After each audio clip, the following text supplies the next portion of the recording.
So I'll just, since I picked it, I'll just say a little bit, which is that I first saw this film in a night class, a screwball comedy night class that Sandy Hansher, shout out to Sandy Hansher, my screenwriting instructor from the College of Marin. Nice. And she was doing a night class on screwball comedies, which I had really only knew by reputation. So I took the class and we got to see it happen one night and bringing up baby. Chris got the black and white. Yeah. Oh, that's nice, Jim. Nice still, Jim. I like that. I think that's not a still. I think it's an actual production still. Oh, is it? Because you can see the lighting is weird. Yeah, it's very posed. Yeah. Too. And you're waiting for the Mac to come around and cart him away, probably. It was nice to see Cary Grant do gymnastics. He was an right. Well, he was a circus performer. Right. So yeah, I saw this and saw Bringing Up Baby, of course, and all the rest. But I remember this was one of the later ones that she showed, one of the last nights, and she admitted that it doesn't really qualify as a screwball comedy, maybe. But the lights came up. Yeah, it's subdued, and the lights came up. And I was like, wow, that was good. And she said something like, every time I see this movie, it reminds me of what's important in life or something like that, you know? And it's like, it made it being rich enough that you can fuck off and there's no consequences. Yeah, you could just disappear to Lake Placid when you're having a bad day and be gone for like a week and then go to Europe. It was terrible. It was awful. During the Depression. Yeah. I'll say I thought this movie was very light. I thought it was flighty and there's not an awful lot to it, but I also found it immensely charming. It's charming with a capital C. Grant and Hepburn are absolutely beautiful in this movie. The comedy, I think, works really well in certain scenes, especially the party scene with the Potters. The Potters are excellent. The Potters are the greatest. Yeah. I want them to be my friends. Yeah, I love Edward Everett Horton. Yeah, well, he's got that voice, you know. Yeah, we all know. Our generation knows him. Rocky. Yes, from Rocky and Bullwinkle. The voice. That's right. That's how we know Edward Horton. But now we know him another way. And, yeah, they're great. Well, and they did such a good job of showing Hepburn's character what his world was like. Like that's the thing I love about those characters is not only are they fun and interesting on screen, but they really work a good narrative angle into the movie of, hey, look, this guy's way more interesting. Like you already thought he was interesting, but like these are his friends. Like these are the people he associates with. Right. If you take yourself out of the world that you're in and you come into his world, you're going to meet more people like this. You're going to have more relationships like this. And she's immediately smitten with them instantly. And they with her. Yeah, exactly. Mm-hmm. I felt bad for Ned. Also, oh, he's a tragic character. Yeah. What guy behind me? Yep. Best thing in the movie. Well, no, I meant I felt bad for the character because he doesn't get out. Yeah. Right. He doesn't escape. Yeah, he ends up underneath a whole bunch of makeup in a bunch of Planet of the Apes movies.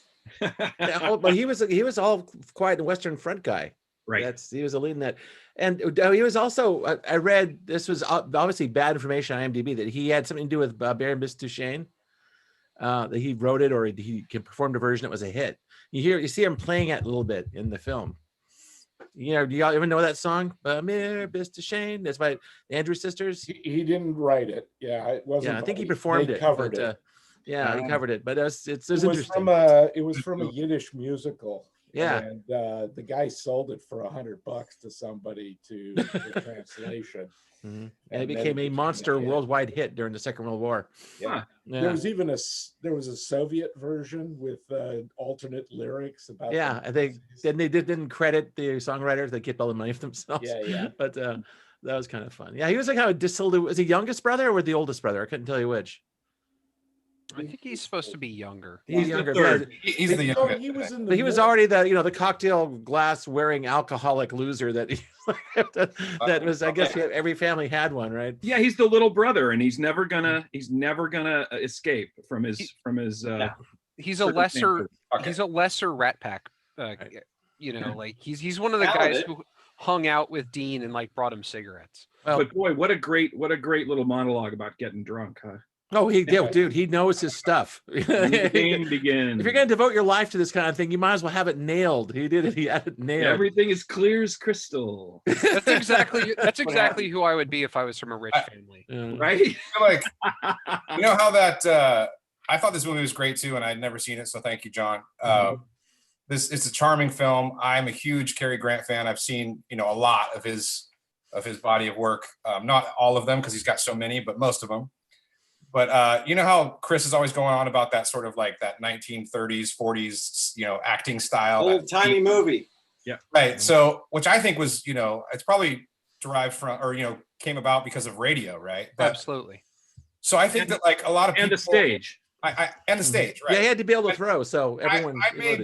I may be alone here, but I just cannot stand Katharine Hepburn. I love Katharine Hepburn. I don't buy it for a second. She's rushing, like more so than like I'll watch like His Girl Friday over and over and over and over. And Rosalind Russell just is amazing, and she's doing it too. But like Hepburn, just I don't fucking believe it. I don't like.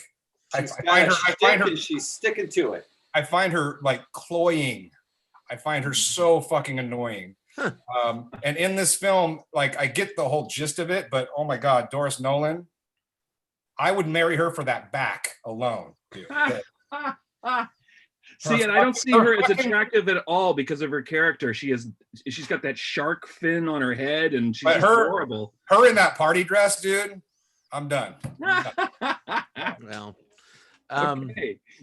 Okay. Well, I think you're in the minority here as far as not liking Katharine Hepburn. Well, I have a few notes. The one thing that stuck with me in this film is that you got the wrong background. Oh, it's black and white. What am I supposed to do? I don't have anything from the movie. I'll just go neutral. Hang on, just give me a second. But anyway, the thing about the film is we're watching it, and as it went on, you realize that they just don't have the same accents. The two sisters sound completely different. And how do you explain that? What school they went to? What schools? Okay, there you go. To? 1900s. Is that okay? Like she could have, like Katharine Hepburn's character could have been sent to a finishing school in. Eileen, that's exactly what Eileen says. Says different boarding schools. Right. Like, okay, fine, whatever. But it's just they were different actresses, and it's a stagey thing, and you wouldn't notice otherwise. But I thought it was just endlessly annoying. Well, the thing is, the structure of it is Katharine Hepburn shows up. Just when she shows up, the film falls into place, and everything is going to happen is going to happen. It almost takes the suspense out of anything because the plot is so predictable, but it's still enjoyable. Wrong, sister. Move on. Yeah, right. Exactly. Well, she opens. Oh, it's a fucking parlor comedy. I know. She opens the door. It's a comedy of manners. That's what it is. So. Just waiting for everything to fall into place, and eventually falls into place. And I don't know if that's a weakness or a staginess to it, but that's what I saw. My guess is that was what audiences wanted. Oh, about that. The Potters in the original play, the Potters were quite wealthy. In fact, this whole thing, the Cary Grant character was quite wealthy in the other movie. No, they were kind of wealthy. They were kind of more artistic types. They had to bring them down a couple of notches so they would get people into depression to buy tickets. This is my little throw to Cary Grant's hair in the. No, that's not bad. That's not bad. When he messes it up. Yeah, that's like an indicator. My personal gripe about Katharine Hepburn aside, it's an amazing film. It's so fun. I am pissed that nobody fucking went on a vacation. Mm-hmm. I don't. That's true. Well, they were getting close to the end, and he went on a vacation. He went to Lake Placid. He disappears. He goes to Lake Placid, and then he comes back. He went on a vacation. You just don't get to go on the vacation. Correct. The whole point of the thing is that he doesn't want to jump right back into the workaday world and become a banker. He wants to go on holiday and find out what life is about. And he's on the ship. He's already struck gold on the investment. Yeah. So he's got money. He's got his his best friend system in place. Yeah. The movie ends with what he really wants to do is he really wants to live like Tom Ripley. Yeah. Right? If Tom Ripley was not a psychopath. Right. If he wasn't a murderer, he wants to go off and live like Tom Ripley. But I mean, he's already set. Yeah, this movie fuck off without consequence. This movie should end with an Animal House close where it's like, and he was murdered by Thomas Ripley in the Mediterranean 4 years later. Actually, I thought he wanted to fate law like the guy in the anchor. Was it the Fountainhead? I think that's what he wanted.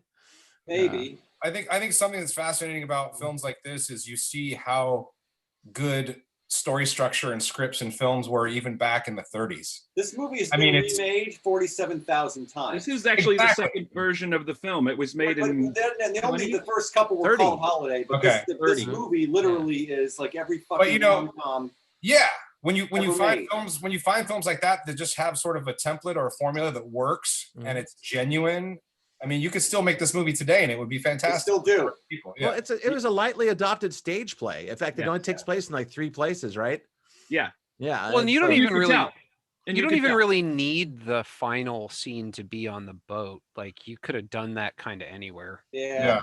And on the play, it probably wasn't, Right. They didn't have that for the boat. Oh, you could close the curtain on the play and do it in front of the curtain. That's the end of it. That's probably how it ended. Probably. One thing that's funny is Cousin Laura and Cousin Seaton. Then they show up and they start snarking. Yeah. Oh my God! It was like, oh, these characters finally showed up. the difference though between like a film set in or made in 38 as opposed to like now, when they came together at the end, now they would have an extra little bit of dialogue. Now there would be a little scene, but they didn't need that back then. They just fade out. He does the flip. Wrong, sister, He moving goes on. down and they kiss him and it goes the end. Yeah, right. Kiss, logo. Like every Hallmark Christmas movie. Right. Like they don't do that anymore. Like it would literally be like, you made it. He'd look up and she'd be like, oh, I wouldn't let you go without, or whatever she does. And talk without moving your teeth. Yeah, exactly. Oh, you think I would let you go on this trip? Really, I am. Yeah, I don't know. It's bad. It's anyway, but wonderful. Mm-hmm. I'm glad you enjoyed it. Where they all give the Roman salute to the Seaton. Yeah, what the hell was that? What was going on there? No, that was Heil Hitler, baby. That was Heil Hitler. Because she says, like, what country? Yeah. Like she literally turns around and during it's like the fucking World War II, right? No, before. Hitler was having his way with Germany, etc. And we are 1 year from the invasion of Poland. Yeah, from the Poland and the Blitz. Yeah. Did you guys catch the line? Hitler was kind of a joke. Not happening. Yeah. Did you guys catch the line? He's made a lot of money. He could have made a lot more if we had the right kind of government. Yeah. Well, that's what I'm saying. These guys are Republicans. Come on. Come on. Oh yeah. But that's what I was saying, because she's like government, like what? Like what country? Yes. I will say that the set was fantastic. That house. Well, you think that was oh my God, it just kept going and going, huh? Must have been a set. One of my favorite lines of the whole movie is when Edward Everett Horton and his character and his wife get off the wrong floor and they're walking through alone, lost, and he says, "Seems to have been some sort of residence at one time." He's a history professor. Like, yes. Yeah, fucking exactly. hysterical, You man. gotta be crazy. This is a museum. Yeah. No, this is, talking about movies that, we've talked about that barrier between modern audiences, us, and old movies, but this is a movie I would show to somebody who says they don't like old black and white movies. And in fact, I showed it to my nephew Matthew, and when it came up on the screen, he was like, this is years ago, we showed it to him. And when it came up on the screen, he went, and then 10 minutes in, he was fully on board and he thought it was great.